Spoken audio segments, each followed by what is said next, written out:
आज का हमारा टॉपिक है आंग्ल मराठा संघर्ष, प्रथम आंग्ल मराठा युद्ध।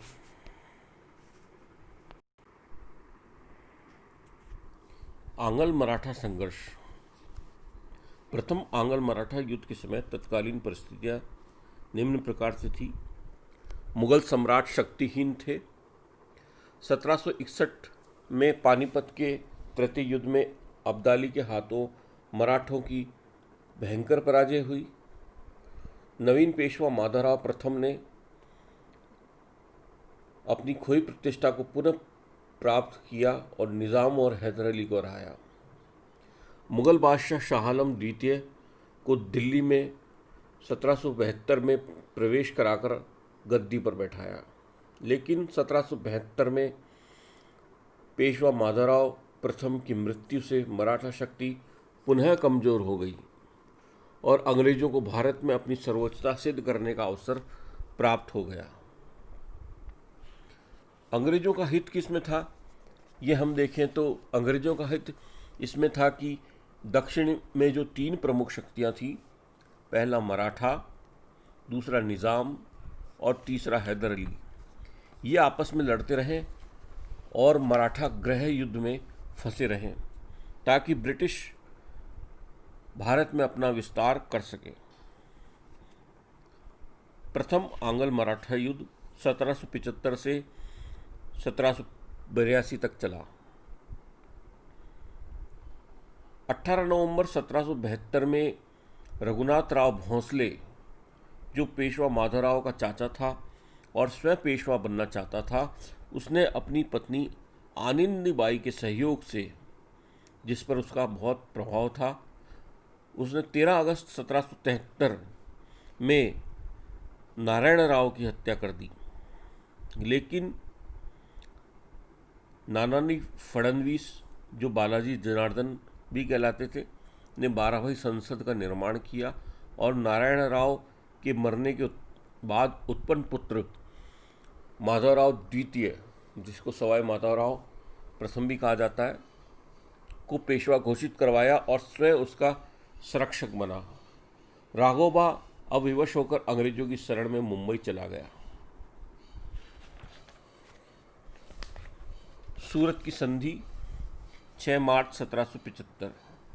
राघोबा और अंग्रेजों के बीच यह संधि हुई, सूरत की संधि, जो मुगल गवर्नर हॉर्नबाई और राघोबा के बीच हुई। और इस संधि की प्रमुख शर्तें थी, अंग्रेज राघोबा को पेशवा बनने में मदद करेंगे और इसके बदले राघोबा कंपनी को थाना, बसीन, सॉलसेट और जम्बूसर के प्रदेश देगा।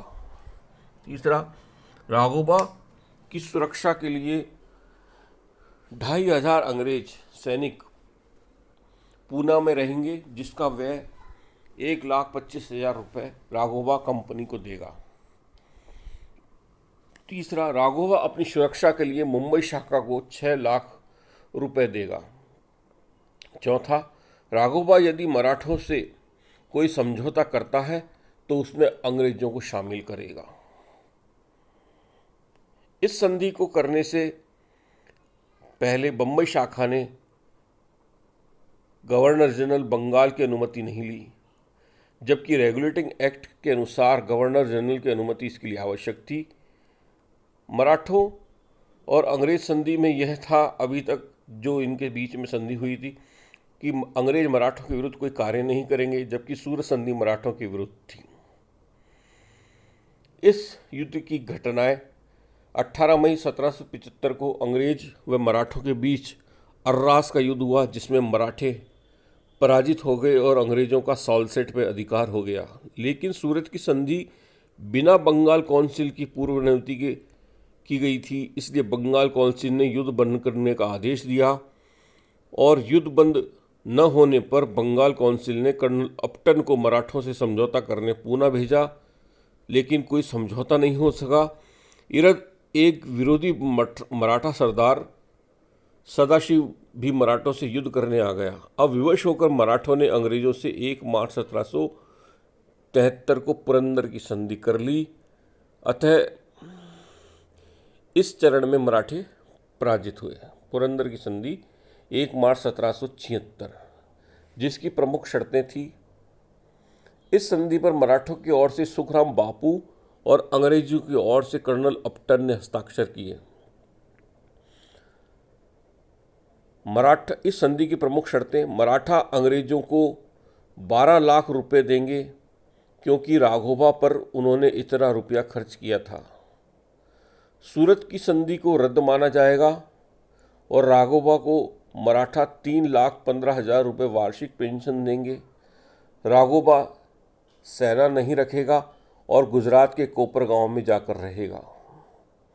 नेक्स्ट, युद्ध में अंग्रेजों ने जो क्षेत्र सॉल्सेट आदि प्राप्त किए हैं वे अंग्रेजों के पास ही रहेंगे।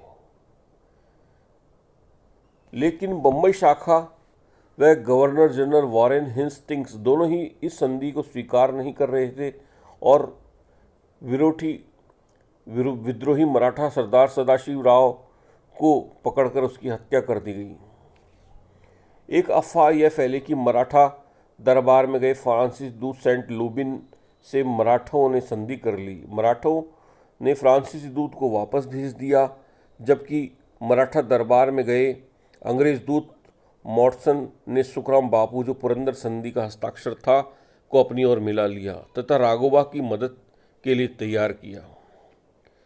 मार्च 1778 में लॉर्ड हेस्टिंग्स ने बम्बई शाखा को युद्ध करने का अधिकार दे दिया। 1779 में तालगांव का युद्ध। 19 जनवरी 1779 मुंबई शाखा द्वारा भेजे गए सेनापति कर्नल एग्टॉस की हार के बाद कर्नल कॉकबर्ग को भेजा गया। मराठों का नेतृत्व मल्हार राव होलकर व महादाजी सिंधिया कर रहे थे। वे पीछे हटते गए क्योंकि यह उनकी कूटनीति का हिस्सा था। पूना से 18 मील दूर तालगांव में मराठों ने अंग्रेजों को तीनों ओर से घेर लिया और मराठाओं ने भयंकर आक्रमण कर अंग्रेजों को तालगांव के युद्ध में पराजित कर दिया। अब विवश होकर अंग्रेजों ने मराठाओं से 29 जनवरी 1779 को बड़गांव की संधि कर ली। बड़गांव की संधि 19 जनवरी 1779, जिसकी प्रमुख शर्तें जो अंग्रेजों के लिए काफ़ी अपमानजनक थी। इसकी प्रमुख शर्तें थी: अंग्रेज राघोबा को मराठों को सौंप देंगे। अंग्रेज अभी तक जीते मराठा प्रदेश सालसेट आदि को वापस मराठाओं को सौंप देंगे।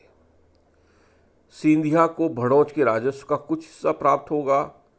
और चौथा, जब तक बड़गांव की संधि की शर्तें पूरी न हो तब तक 2 अंग्रेज अधिकारी मराठाओं के पास कैद रहेंगे। इस अपमानजनक संधि को गवर्नर जनरल वॉरेन हेस्टिंग्स ने मान्यता नहीं दी और सेना की 2 टुकड़ियां कर्नल पॉफेम के नेतृत्व में और कर्नल गॉर्डर्ड के नेतृत्व में भेजी।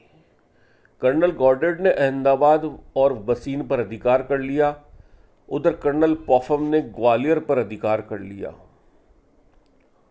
अब सिप्री का युद्ध हुआ और सिप्री में पॉफम और महादाजी सिंधिया के बीच भीषण युद्ध हुआ, जिसमें महादाजी सिंधिया पराजित हुआ।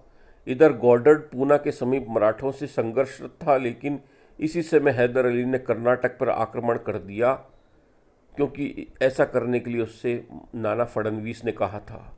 अब जगह जगह अंग्रेजों की जब पराजय होने लगी तो हेस्टिंग्स संधि के लिए उतावला होने लगा और हेस्टिंग्स ने एंडरसन को संधि करने भेजा। 17 मई 1782 को सालबाई की संधि हुई।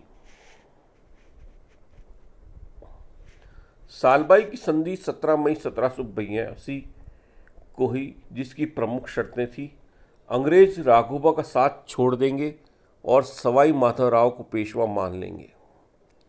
राघोबा को मराठे 25,000 रुपये मासिक पेंशन देंगे। सॉल्सेट, भड़ोच एवं एलिफेंटा को छोड़कर अंग्रेज सभी जीते हुए मराठा प्रदेशों को मराठाओं को वापस लौटा देंगे। फतेह सिंह गायकवाड़ को बड़ौदा का शासक स्वीकार कर लिया जाएगा। मराठाओं ने अंग्रेजों को वचन दिया कि वे हैदर अली द्वारा जीते गए प्रदेशों को अंग्रेजों को वापस लेने में मदद करेंगे। सालबाई की संधि के परिणाम। यह संधि हैदर अली के साथ विश्वासघात थी, क्योंकि मराठाओं का वह मित्र था। 7 दिसंबर 1782 को हैदर अली की जब मृत्यु हुई तो नाना फडणवीस ने 20 दिसंबर 1782 को सालबाई की संधि को स्वीकार कर लिया। अतः प्रथम आंग्ल मराठा युद्ध में मराठाओं का पलड़ा भारी रहा। 1784 में पिट्स इंडिया एक्ट पारित हुआ। इससे कंपनी ने देसी रियासतों के प्रति हस्तक्षेप की नीति का पालन किया। अतः आने वाले कुछ सालों तक अंग्रेजों और मराठाओं के बीच शांति बनी रही। धन्यवाद।